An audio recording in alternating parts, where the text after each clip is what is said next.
Hello students, हम लोग exercise 2.2 पे और क्वेश्चन नंबर है 7। कह रहा है कि if F R to R and G R to R given by F X equal to cos X and G X equal to 3x square. ये हमारे पास दो फंक्शन दिए गए हैं, तो हमें जी ऑफ एफ और एफ ऑफ जी निकालना है और ये दिखाना है कि जी ऑफ एफ ऑफ जी के इक्वल नहीं है। फंक्शन एफ जो आर टू आर कैसे डिफाइन है, एफ एक्स इक्वल टू में कॉस एक्स से, और फंक्शन जी वह आर टू आर कैसे डिफाइन है, तो यहाँ gx इक्वल टू में 3x स्क्वायर से।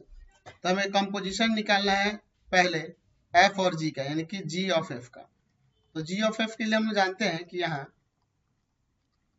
रेंज ऑफ फंक्शन f, तो रेंज क्या होगा फंक्शन f का, इससे मिलेगा, इसका सबसेट होगा r का, कोडोमेन का।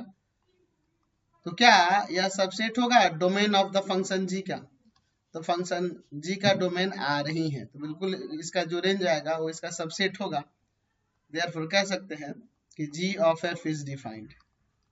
g of f क्या होगा, डिफाइंड होगा। और ये कैसे डिफाइंड होगा, ये r टू r, इसका डोमेन लेना होगा, इसका को डोमेन है ना, या लिख सकते हैं कि r to r, g of f is defined है ना जी, r टू r पे है ना। चलिए, तो अगर मैं फंक्शन g of f के लिए या x पुट कर दूं एज एलिमेंट, ये बन जाएगा g f x, और एफ एक्स का वैल्यू यहाँ देखिए क्या है, cos x है।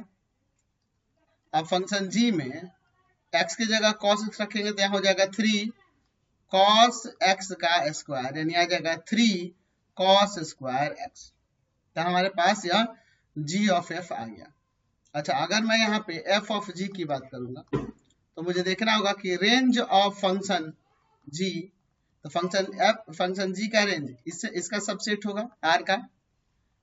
तो क्या यह range of function g subset होगा domain of the function f के, तो फंक्शन f का डोमेन r है, तो बिल्कुल इसका रेंज जो आएगा ये इसका सबसेट होगा। देयरफॉर लिख सकते हैं कि f ऑफ g कैसे डिफाइंड होगा, तो g का डोमेन और f का को domain r to r is defined, ये डिफाइंड होगा।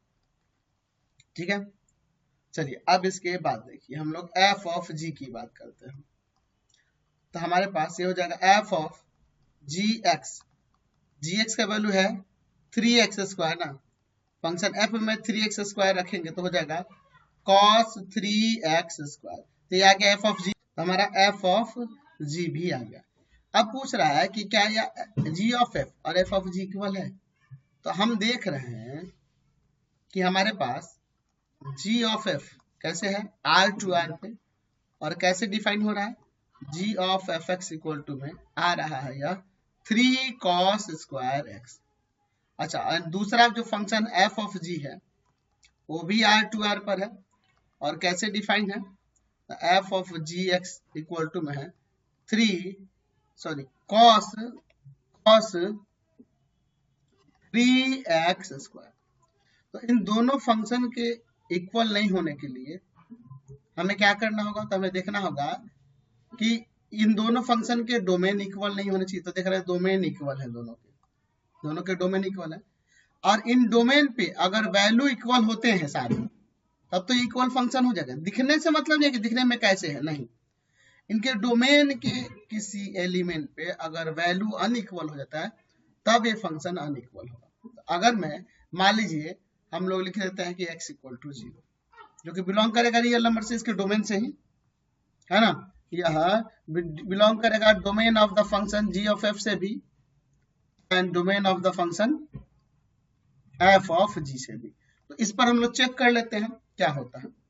तो g of f 0 3 cos square 0, तो हम जानते हैं यहाँ पर cos 0 का वैल्यू 1 होता है, तो 3 इंटू में 1 का स्क्वायर यानी 3 आ जाएगा। अगर मैं f ऑफ g की बात करूं 0 पर तो हो जाएगा cos 3 इंटू में 0 का स्क्वायर, तो ये अंदर 0 हो जाएगा, यानी cos 0 और cos 0 का वैल्यू 1। तो देख रहे हैं दोनों के डोमेन इक्वल है लेकिन डोमेन पे वैल्यूज इक्वल नहीं है। देयरफॉर हम कह सकते हैं कि function g of f equal नहीं है f ऑफ g के। समझ गए?